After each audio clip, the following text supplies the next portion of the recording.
How's it going, ladies and gentlemen? Welcome to Catching Cars. My name is Isaiah, and this right here is the key drive test vehicle today, which is a 2021 Mercedes-Benz B180. So we're going to go ahead and accelerate onto the Autobahn, and then we're going to come back and tell you guys what I think of this vehicle. We're not going to get a measured acceleration run in or a timed acceleration run because I don't think this is a straight part of the Autobahn again, but either way, we're going to accelerate onto the Autobahn and see how it goes.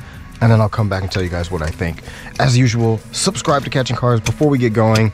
And we're already here. Start up the vehicle. And let's see how it goes.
Alright, so that went fairly smooth other than the near accident there. Not sure what that person was thinking, but it's all good. It's all under control. So what do I think about the B180? Personally, I got into this car and I was expecting to not like it at all. I've driven a B200 before. I didn't really like it. And now the B180, of course, with even less horsepower, I was thinking this thing was going to be horrible, but it's not really that bad. I even like the color on the outside. Of course, this is an old man's Mercedes, kind of, sort of. They only have these in Europe. I'm not even sure if they sell these everywhere in Europe. I know they sell them here in Germany, obviously. And yeah, here they call it the old man's Mercedes, definitely. And it is kind of like a minivan looking hatchback crossover thingy. So it's not really sporty or the most sporty looking Mercedes-Benz or the most elegant, but I do like the color, like I said, on the outside of this one.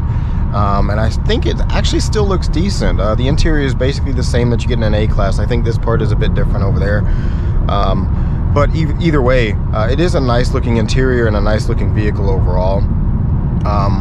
And I don't have too many complaints. Like I said, the 136 horsepower in this one is, of course, not really crazy amounts of power. This is a Renault engine as well, just like the B200 as well.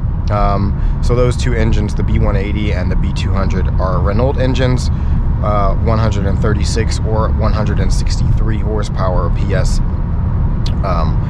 respectively. So like I said, yeah, not crazy powerful, but it's not as bad as I came to expect when I got in this vehicle and first started driving it. I thought it was going to be horrible, but it actually is decent. We got up to speed fairly easily there.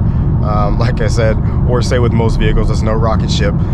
This one is definitely no rocket ship, but it doesn't feel slow, and so I'm quite surprised by that. And everything else works decently. The infotainment is fine as well. I actually still think this is one of the best infotainments out there.